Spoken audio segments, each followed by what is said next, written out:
जय हिंद दोस्तों। तो जैसा आप सब जानते हैं, हम पिछला वीडियो आपके लिए लेकर के आए थे आईबीपीएस क्लर्क के सिलेबस और एग्जाम पैटर्न को लेकर के, जिसमें हमने बताया था कि कौन से टॉपिक्स में से कितने क्वेश्चंस पिछले कुछ सालों में पूछे गए हैं, ताकि आपको एक वेटेज पता लगे। तो उसी के आगे चलते हम लेकर के आए हैं आपके लिए बुक्स का वीडियो, जिसमें हम आपको बताएंगे कि कौन से सेक्शन ऑफ द एग्जाम के लिए आपको कौन सी बुक्स पढ़नी चाहिए, जिससे आपकी उस पर्टिकुलर एग्जाम के सेक्शन की तैयारी बहुत अच्छी हो सके। बढ़ते हैं हम आगे वीडियो की तरफ। सबसे पहले बात कर लेते हैं हम रीजनिंग एबिलिटी की, हमारा जो वेटेज है उसके बारे में। जैसे कि सेम स्लाइड है जो पिछले वीडियो में भी मैंने दिखाई थी कि कौन से टॉपिक में से कितने क्वेश्चंस पूछे गए हैं, उसका एक बेसिक एनालिसिस है। 35 क्वेश्चन है, सारे एग्जाम इजी टू मॉडरेट ही पूछे गए हैं। कुछ ऐसा डिफिकल्ट एग्जाम में क्वेश्चन नहीं पूछा गया है इन सेक्शन में, इन टॉपिक से। तो मैक्सिमम क्वेश्चंस पजल्स और सीटिंग अरेंजमेंट से थे। उसके बाद कोडिंग, डिकोडिंग और अल्फान्यूमेरिक सीरीज के बारे में हमारे जो कहते हैं ना क्वेश्चंस पूछे गए हैं सिलॉक्स में से, और फिर ब्लड रिलेशन में से 3-3 क्वेश्चन। तो ओवरऑल ये 6-7 टॉपिक्स में से हमारा मेजर पेपर आया था। आगे बढ़ते हैं और जानते हैं हमारे रीजनिंग इंग्लिश लैंग्वेज में से 30 क्वेश्चन जो आते हैं, उसमें से आरसी में से 10 क्वेश्चन थे। क्वेश्चन सारे के सारे इजी थे, कुछ ऐसा डिफिकल्ट क्वेश्चन नहीं आया था कि जिसके बारे में आपको दिक्कत हो, कोई अटेम्प्ट होगा या नहीं होगा। बाकी सारे टॉपिक्स जैसे आप देख पा रहे हैं उनमें से 5-5 क्वेश्चन आए थे। तो ये बेसिकली ये 5 टॉपिक्स हैं जिनमें से मैक्सिमम क्वेश्चन पूछा गया था, मैक्सिमम क्वेश्चंस पूछे गए थे एग्जाम में। नेक्स्ट है हमारा न्यूमेरिकल एबिलिटी, 35 क्वेश्चन है। उसमें मेजर क्वेश्चन हमारे सिंप्लीफिकेशन और अर्थमेटिक्स से हैं। बाकी नंबर सीरीज और डीआई ने 5-5 क्वेश्चन लिए थे। ये थोड़ा इजी टू मॉडरेट लेवल में है, मतलब थोड़े से ट्रिकी क्वेश्चन होते हैं, कैलकुलेशन बेस्ड होते हैं, इसलिए ट्रिकी बोल सकते हैं। बट अगर आपके बेसिक्स अच्छे हैं तो आपको अटेम्प्ट करने में कोई तकलीफ नहीं होगी।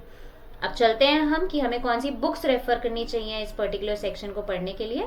तो जैसा आप स्क्रीन पे देख रहे हैं, सारी की सारी जो सेक्शंस हैं उनकी हमने यहाँ पे बुक्स लिस्ट करी हैं। यहाँ पे हमने जनरल फाइनेंशियल अवेयरनेस और कंप्यूटर एप्टीट्यूड की इसलिए डाल दी है बुक्स, क्योंकि ये मेंस में पूछा जाता है। इंग्लिश, रीजनिंग और न्यूमेरिकल एबिलिटी तो कॉमन है, प्री में भी पूछा जाता है, मेन्स में भी पूछा जाता है।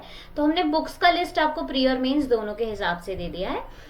मैं देखिए यहाँ पे आप बोलेंगे कि मैम सिर्फ 2-3 किताबें ही दी हुई हैं, 2-3 किताबें क्या पढ़ने से, उनके क्वेश्चंस अटेम्प्ट करने से मेरा पेपर क्लियर हो जाएगा। तो मेरा एक अप्रोच रहता है कि जितनी कम रेफरेंसेस को आप लेंगे, जितने कम बुक्स आप लेंगे, एक ही बुक एक ही मेंटर के थ्रू पढ़ें, उतनी बेहतर आपकी पढ़ाई होती है। क्योंकि जो आपको बुक लेते हैं और जिस कॉन्सेप्ट से पढ़ाते हैं वो कॉन्सेप्ट दूसरी बुक्स में वेरिएट होता है।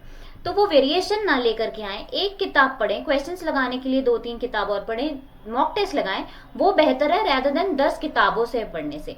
क्योंकि हर किताब का कॉन्सेप्ट और समझाने का तरीका डिफरेंट हो सकता है। इसलिए मेरा सुझाव यही रहता है कि कम से कम बुक से ज्यादा पढ़ाई करें। आपको लगाना है, आप क्वेश्चंस लगाइए, जितने चाहे उतने क्वेश्चंस लगाइए, बट अपने कॉन्सेप्ट बिल्डिंग के लिए किताबें 1-2 ही रखिए।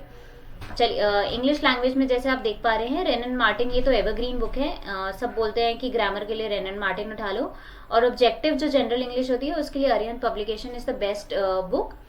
अगर रीजनिंग एबिलिटी की बात करें तो RS अग्रवाल और M के पांडे बहुत अच्छी किताबें हैं, जिनको आप पढ़ करके आप अपने बेसिक्स को बहुत स्ट्रॉन्ग कर सकते हैं। न्यूमेरिकल एबिलिटी के लिए हमारी RS अग्रवाल तो रीजनिंग के लिए भी है और जिसे कहते हैं ना मैथ्स के लिए भी है, दोनों के लिए बहुत अच्छी किताब है।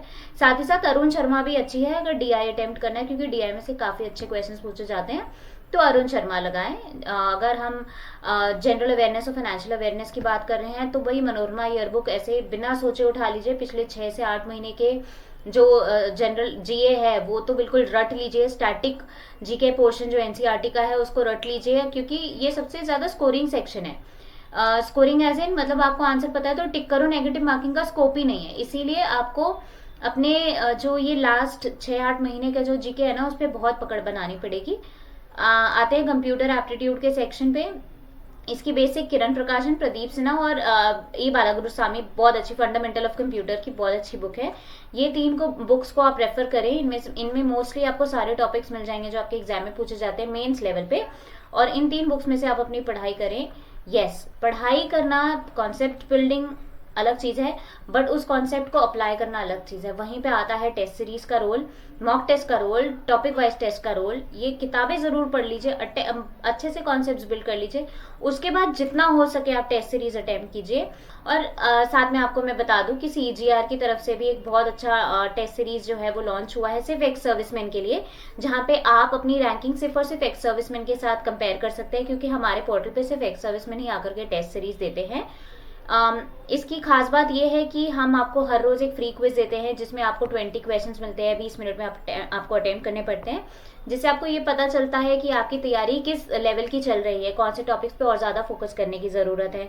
प्लस आपको हर क्वेश्चन का डिटेल सोल्यूशन मिलता है, आपको एनालिसिस मिलता है, आपका रिपोर्ट जनरेट होती है, रिपोर्ट जिसे कहते हैं रिजल्ट की, जिसमें आपको पता लगता है कौन से सेक्शन आपने गलत किया, कौन सा क्वेश्चन गलत किया तो उसे सही कैसे करना है, उसका डिटेल सोल्यूशन आपको मिलता है। और 330 यानी 300 से भी ज्यादा आपको इसमें टेस्ट मिल रहे हैं जिसको आप अटेम्प्ट करके आप अपनी तैयारी को बहुत बेहतर बना सकते हैं।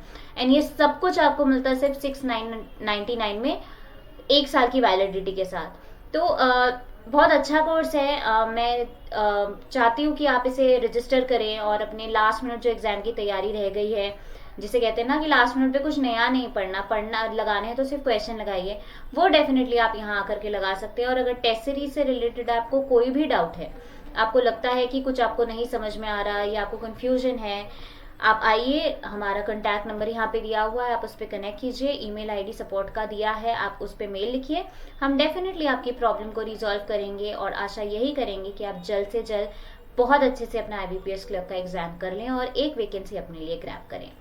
सो CGR की पूरी टीम की तरफ से आपको all the best for exam. पूरी मेहनत कीजिए, लास्ट मिनट तक मेहनत कीजिए और फिर उसके बाद एग्जाम देके आइए और निश्चिंत बैठिए। ऑल द बेस्ट एंड जय हिंद।